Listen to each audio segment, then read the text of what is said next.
A San Diego-based company says it's close to making a huge change in how we test for coronavirus. Instead of swabbing the nose, you'll just spit in a tube. And they say the test is going to be fast, cheap, and effective. We've all seen the nasal swabs being pushed far up noses to test for coronavirus. And if you've had it done, you know it's uncomfortable. But more tests are being developed where all you have to do is spit in a tube. You basically open up your mouth, will collect the tiny bit of the saliva.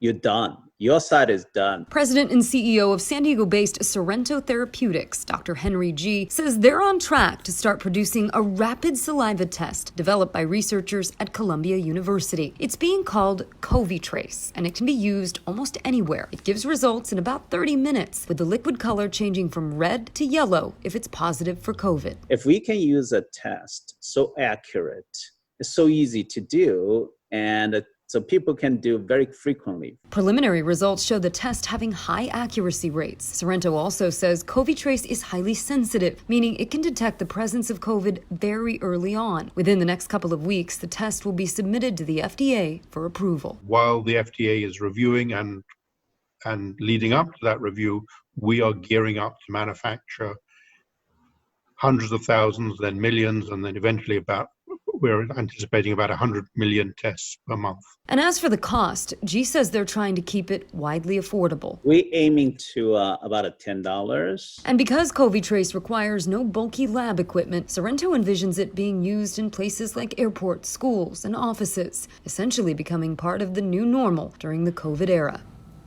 Now, it's unclear how long it could take to get FDA approval on that rapid saliva test, but the makers are submitting an emergency use request in hopes of speeding up the process.